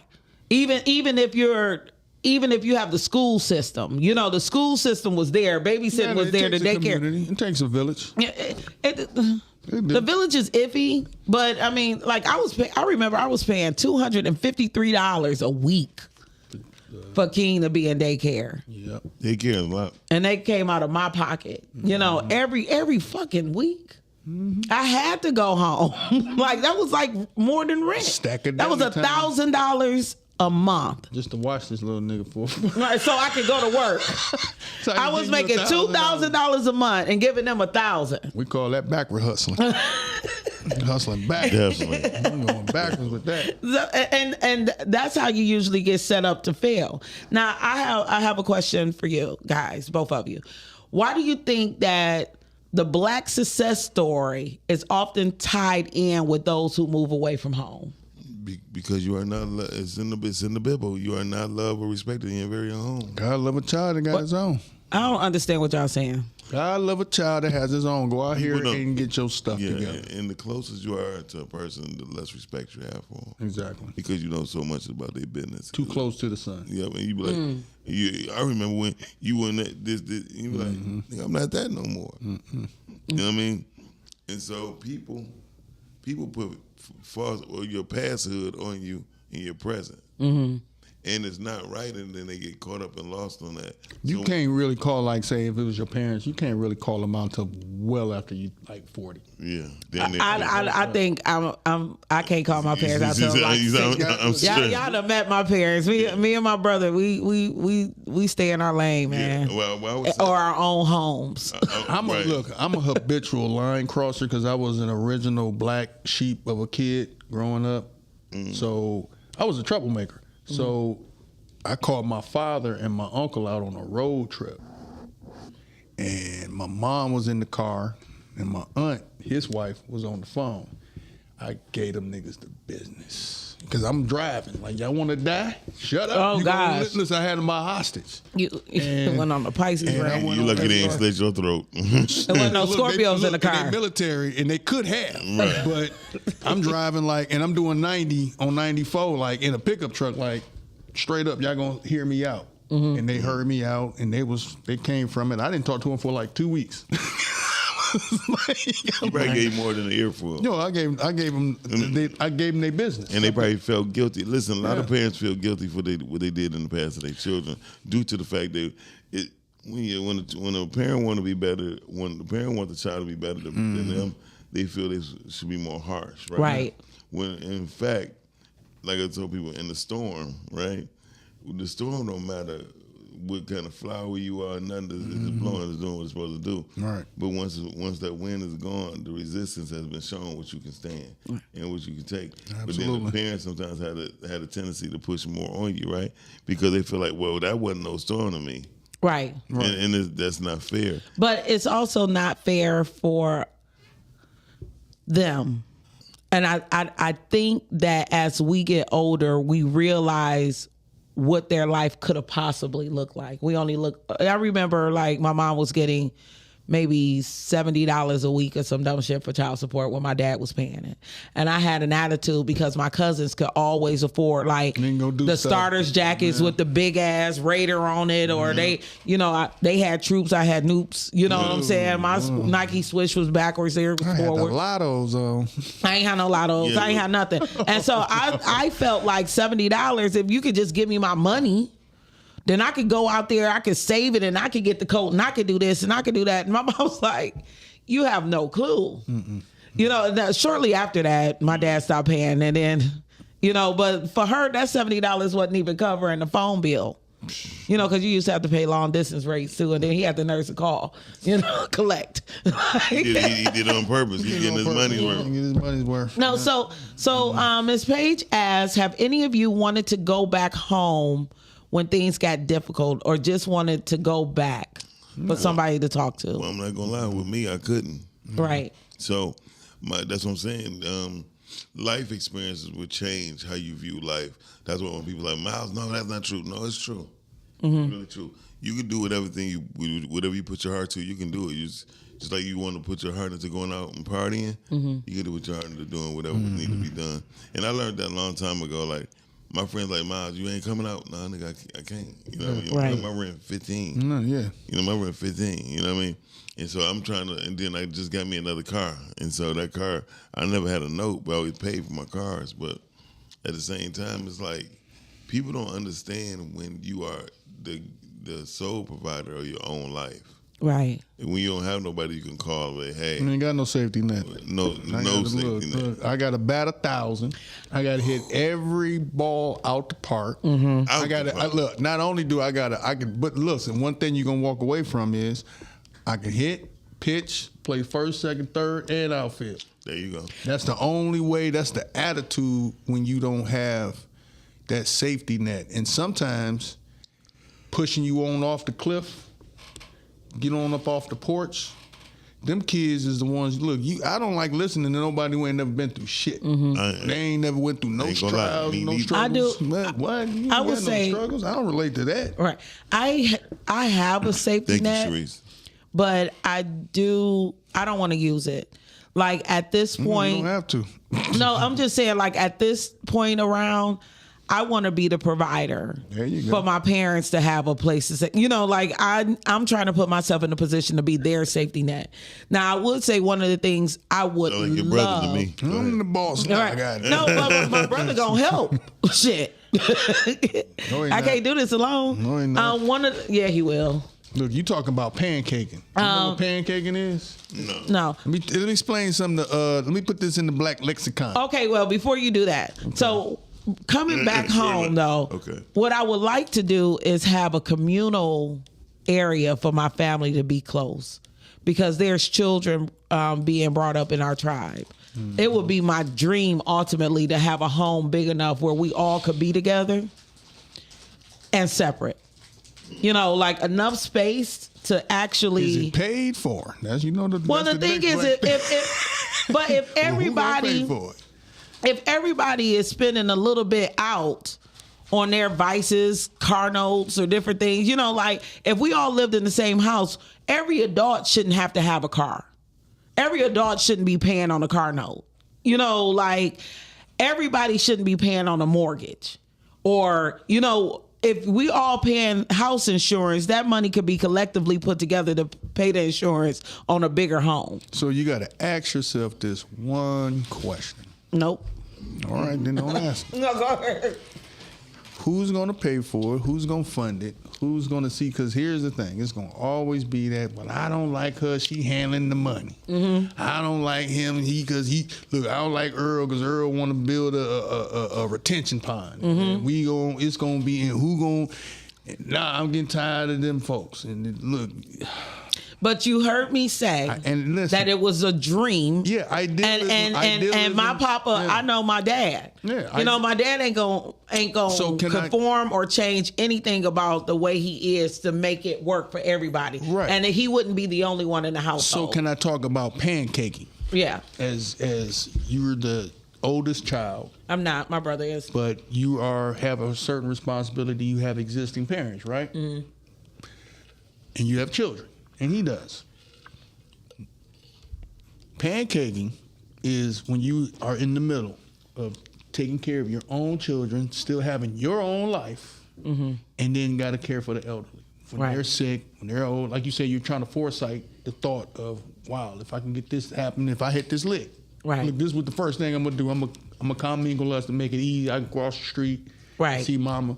I can go down here and see cuz, and everything is perfect. But it's you still in the middle of a pancake. You just making your pancake easy. Okay? Right. This is what we're going through right now. One of the existential things that like Gen X is prime example of. We're going through because we have parents that are living longer. Some of them are getting older, and then we have children. Then we still have our own lives, our relationships, all of these different things you're trying to handle. So somebody might be sick, they may stay somewhere else. It's you gotta rely on your sibling. How often are they gonna look out for the mom? Is you coming to check on dad? Right. All of these are existential grown folk. You think, like I said, we think it's gonna get easier. Nah, shit's about to get even worse. It does get hard. Okay, and so even when you looking at them as your strength, as your wisdom, they depended more and more on you. Right. And then you have children that we don't want them to make the same screwy mistakes that we made. They're gonna make them. Don't worry about it. Just give it time. You know what I'm saying? What you want to instill in them is leadership and learning how to pick yourself back up. Right. That's fine. You gonna screw up. You gonna hit the car. You gonna get your heart broke. You gonna get into that fight when you probably shouldn't have gotten into that fight. You gonna mess up some money. You gonna get ripped off. You gonna get an STD. Something gonna be all those things. All these things, right? And how is you trying to put out fires like it's a whack-a-mole, right? It's not gonna happen. So what you got to do is, like I said yesterday, you got to embrace the good with the bad. And you I love your outlook on not going back or looking forward, just living through experience, because that is one of the things that make things successful. I do believe our generation learned through experience how hard it was to leave home. But I also believe that if our children stay home, we know how to make it where they can have some type of freedom. Like my parents wasn't playing the freedom card. You know, I don't want Keen to be 18, 19, 20 and not feel like he can't stay out.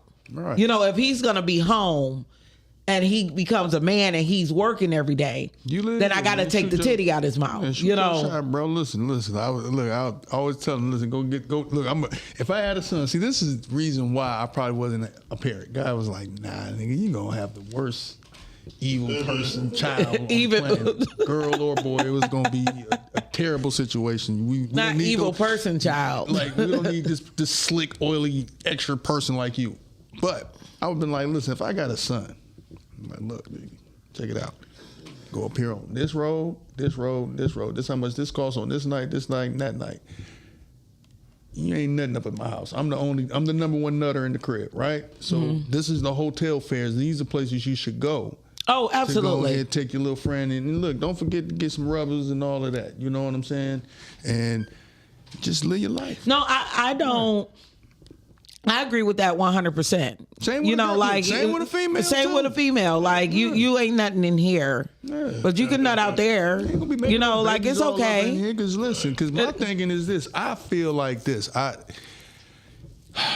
It's gonna be a rough ride for me when I get old, and I ain't far from it. Right, I'm falling apart daily, right? Daily. I'm just ailments.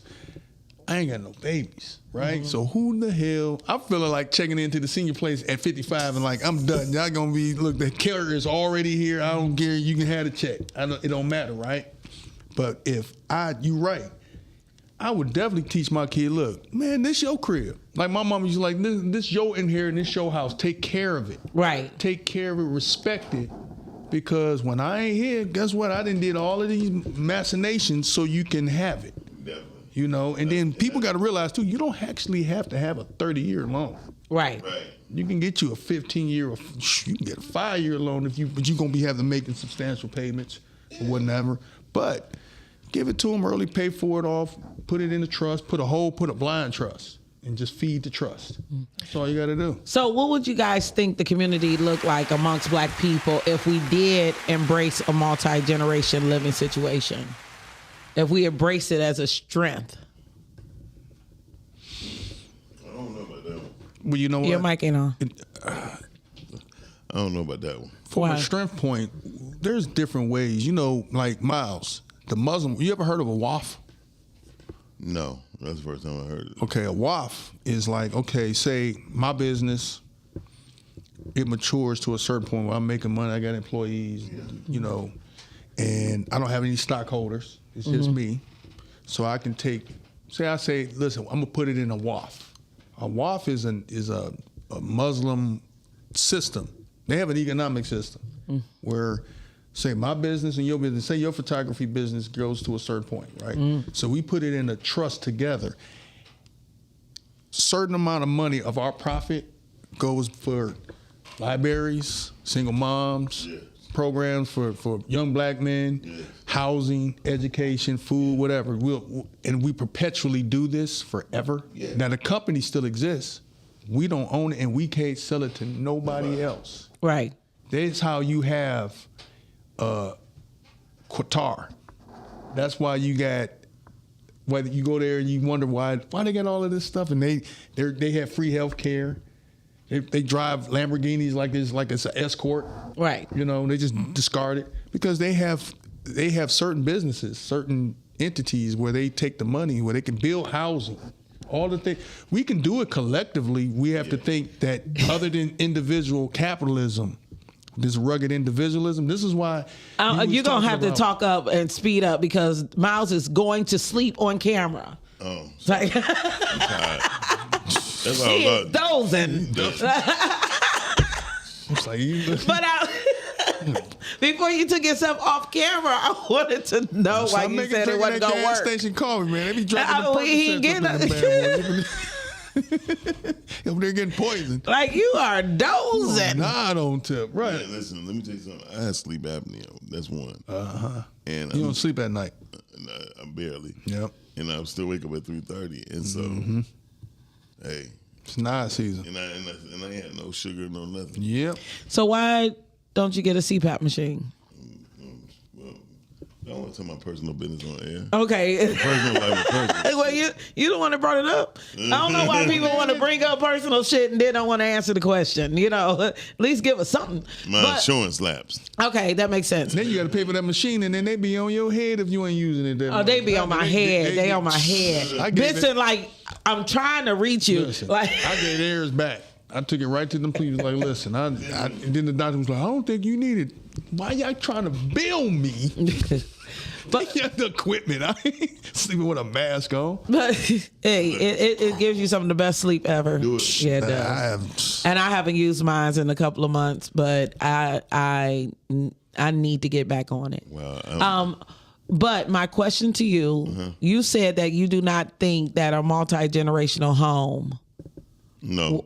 Not unless they was like raised together already. You know what I mean? If they come communal collective mentality. Yeah, that's what he's basically saying. And that's what I'm saying too. It's so hard in our society where we individualism, strive, competition, do better than this person, be better than that. It breeds internal.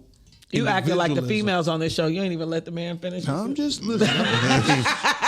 But no, I ain't never team Miles, but no, Dorian, you have a very valid point. He does. When it comes down to it, like if we all live separate lives, right?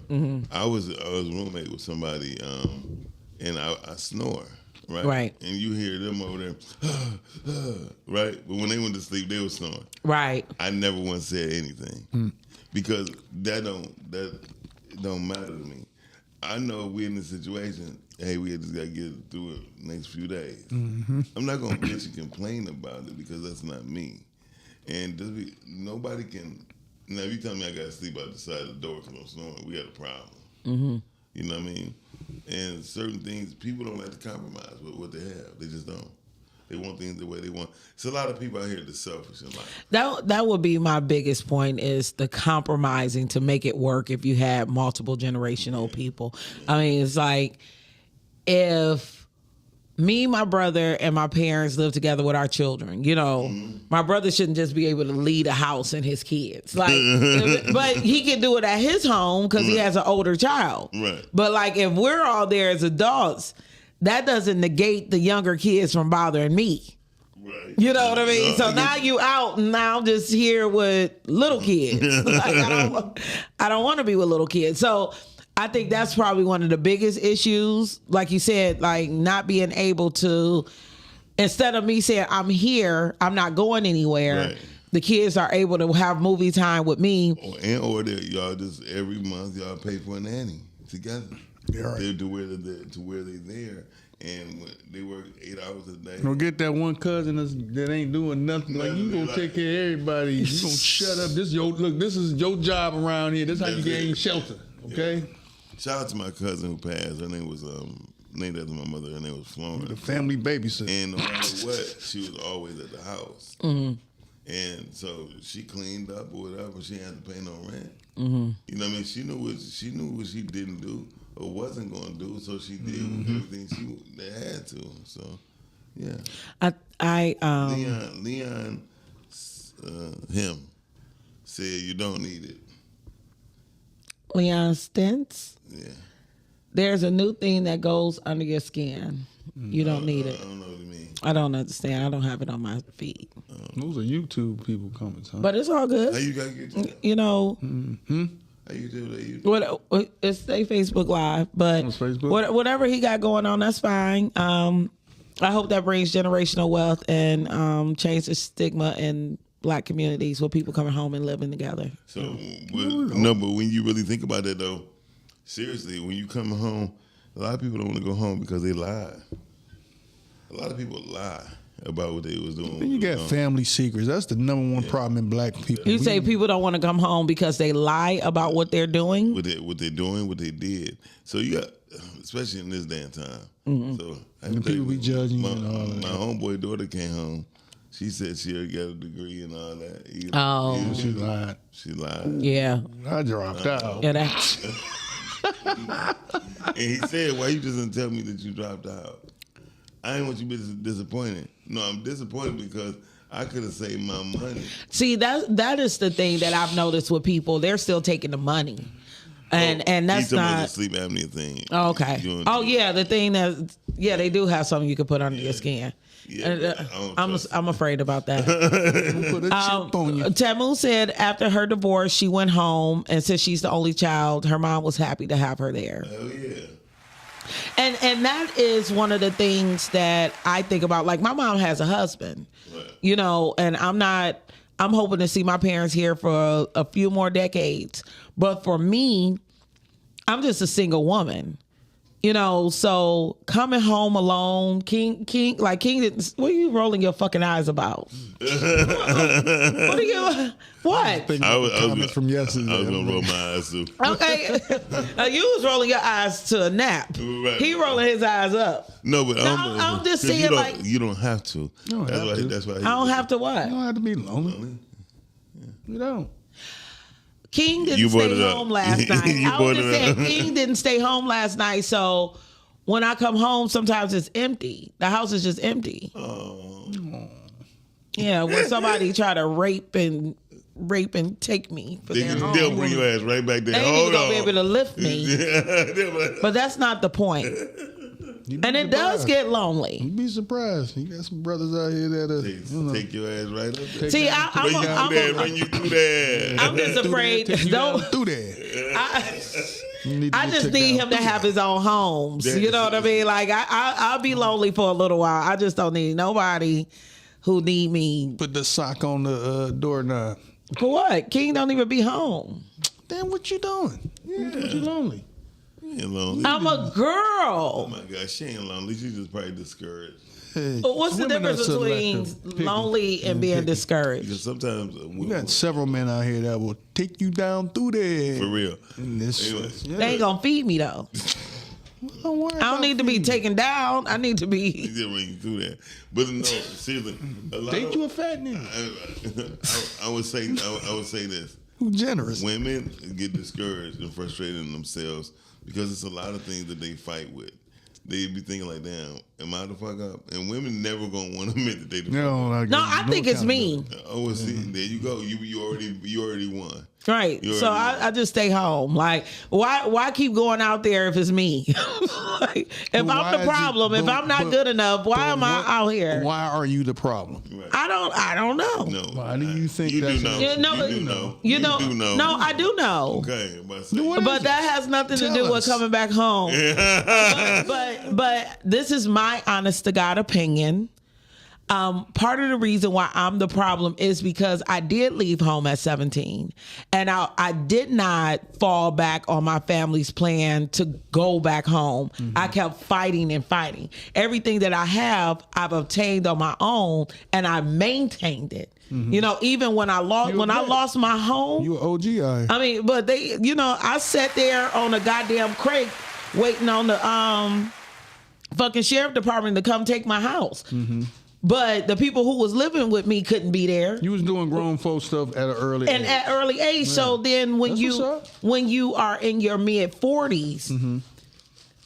it almost make you a little bit masculine as a woman, because I mean, for some men, I don't even think it's a masculine thing. I just think what it is. It's a know-it-all thing.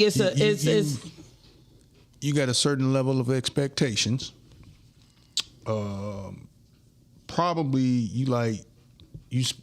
people's got to be around you, got to know how to cover all bases. And all of that little emo whiny, well, I want to mess me with that because you've been out here since you were 17. You've seen it all. That's you know what it is? You got so much game that everybody around you, if they on this level of gamemanship with you as far as how to move and how to treat people, it don't work. And so you would rather just be like, well, I'm lonely. Yeah, well, it ain't you. It is you. It's you knowing what your expectations is. And that's all. But sometimes I don't know. But that's so sweet. Thank you. Thank you for not making me the fault. What you gotta say? It's your fault. It is my fault. It is your fault. Look, it is. I ain't saying I put it on my mama the other day. I was like, it's her fault. Because my mother always told me not to depend on any man. Like even when it even came to like somebody taking me to a nice restaurant. I don't know how to go to a nice restaurant without any money in my pocket. Really? Because I always have a fear that a man can't pay for it. Oh, you didn't make the right choice. That's what you're more likely to basically. That you ain't making the right choice. So here's whatever. I just told you what I was. Whatever choice it is, it's still like a fear. I'll be sitting there like, just in case I need to have some money in my pocket. I need some taxi fare. And parents always told you, always have money if I get it. No, it's right. You know. Maybe you took it to heart. It's not a man or woman thing. What it is, I'm not gonna lie. Women. You gonna talk into your mic? Because don't you run this MFers? Women do that in the good sense and in the bad sense. Some women do that so when they catch the attitude, I don't care. I got money, I can pay for my own stuff. That's the BS. The truth, the reason why a woman should always carry some money because you never know what's gonna happen, period. And you don't, just because they take you out, don't mean you can afford it. Well, I don't even hang out with my friends at places. Like if they be like, "Hey, girl, come on." $1,000 in my purse. They be like, "Hey, girl, come on, let's go to X, Y, Z." If I can't afford to be there, I ain't going. Well, first of all, you don't know until you get there. So that's a lie. And who cares how much it costs? You can Google anything. If it costs too much, you shouldn't be out in the first place. Exactly. That's why I'm lonely and at home watching Harry Potter. I'm on the Prisoner of Azkaban now. That's 3. Got some hole in the wall spots. They got some Drake specials and stuff. She know where they at, so she playing. Anyway, I mean, it's like be everywhere. The truth is, a lot of times I'm gonna tell be like upfront. Thank you, Tim Monique. I appreciate that. Oh no, you lying to her. Asshole. Girl, it's them. Girl, it's them. Right. I love that. Thank you. Sasha Fierce. Go girl. Yeah. Why she Slay. Why she over there But singing? it's gonna be me if I don't get no coat and boots by next week. Y'all ain't got no winter stuff? I don't have a winter coat right now or boots. I got it. Because I have to buy King stuff first. Go to Burlington. Yeah. But what money? Shit. That's why women be out here getting the men's. So they can have the extra money to go to Burlington. That's why I say, look, you're supposed to have at least 5 dudes that you can get $20 out of a day. I don't like 5 dudes that you could get $20. That's $500 a week. Look, now you thinking. Now you're thinking. And ain't got to put nothing out. Because listen, really, look. I don't know. 5 dudes that you could get. Are you getting $100 a week from each of these dudes?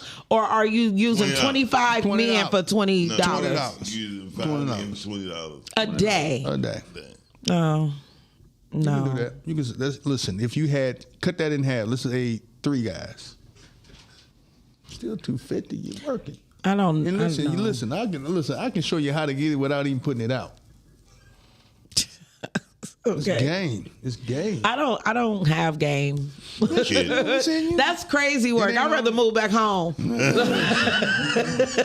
It's a false way of looking at it. I just don't like people that much. I mean, like I'm an introvert, extrovert. You know. But listen. Say Lake trying to get into Slytherin. I'm a Gryffindor. Don't get it twisted. That's Harry Potter talk. Harry Potty. Harry Potter. That's Harry Potter talk. I don't care how you groom yourself, okay? Anyway. I will say this, that about 5 retirees you can be squeezing for some money every week. What you need, girl? You can all put them on a payment plan. He's still trying to hook me up. I'm serious. Your pimping days is over. I am not gonna be your bottom bitch. No. Look, there's no fee. This is free game. This is free game. I hope nobody listening, but that's why I used to do it with women all the time. Like, why you can't go out? I said, hey, I gotta pay these bills. Right. Or I'm trying to get this machine. They were like, how much? How much is it? I don't know how to use. I don't. You want me out bad enough? Okay, You'll pay I don't know how to like guys that I don't like. I know that's the bad part. Like I don't know how to like a person I don't know how to look at. Movies. You still like them. I always. That's why I always be background acting as myself. At any Tubi movie you see me in, is Lake being Lake. I ain't got nothing to say. It's Lake being an officer. It's Lake being at the paint and twist. It's Lake.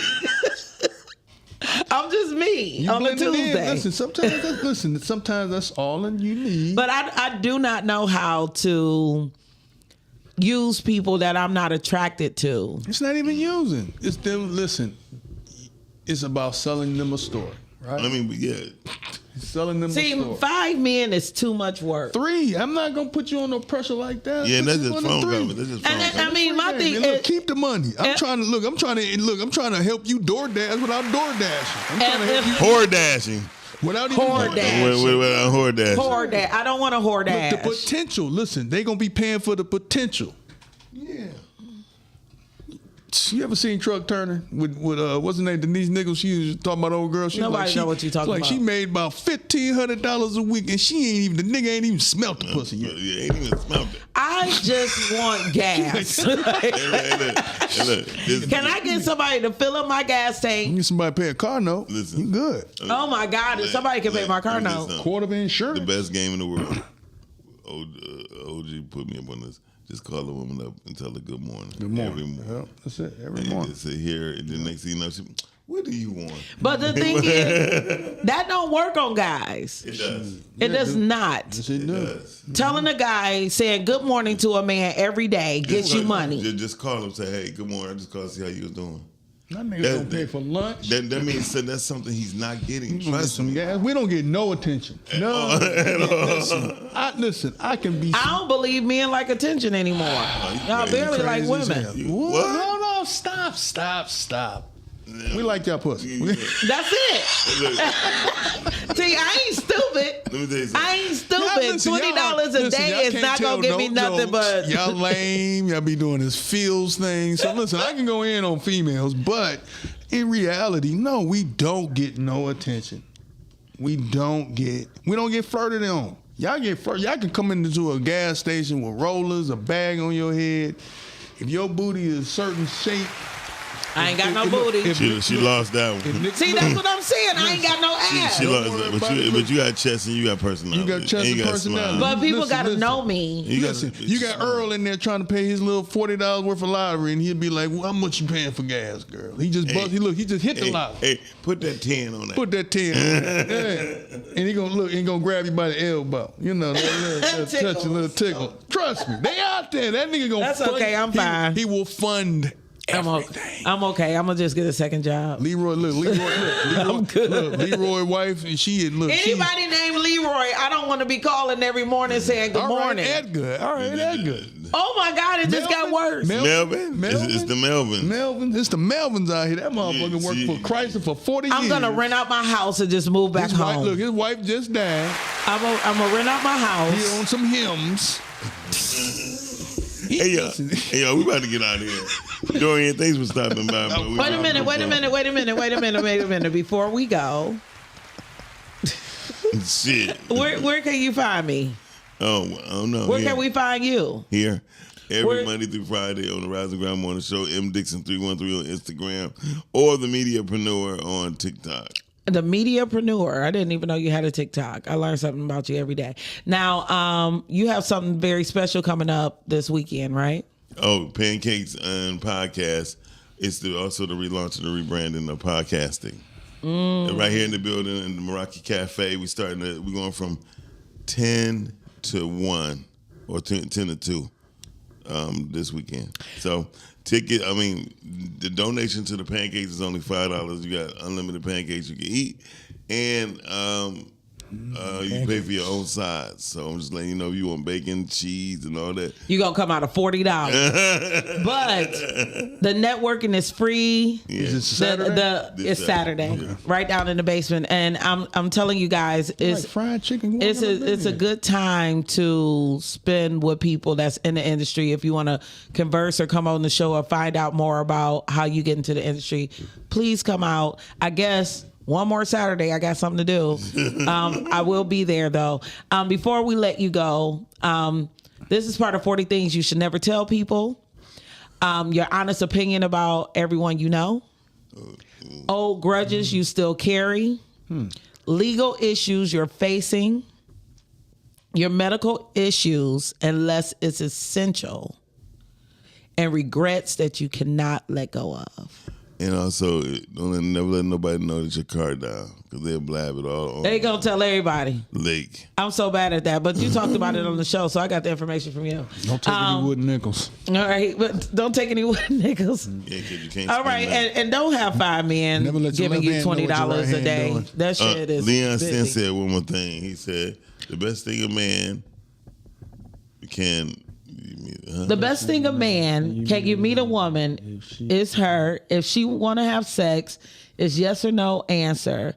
That's what I'm used to. ... To do when I was a young man, right. and she is to say yes or no. Yep. The best thing you can do is ask a woman if she want to have sex or not. That's how you be respectful in the black community. That's a great opening. You guys, this is Lake Beat Everywhere. You can find me on all platforms on Lake Beat Everywhere. So just look for me. I'm here. All right. Don't forget Pod Talk coming up tomorrow at 5 o'clock is me, Q, Tam Tales. And tomorrow we will be at the microloans conference. So if you want to learn in the morning, more about getting your business off the ground, please tune in. We'll be talking to speakers, and you could be a part of the conference even though you didn't pay. So we will see you guys tomorrow. Well, yes, definitely tomorrow at the Lone Place. Bye.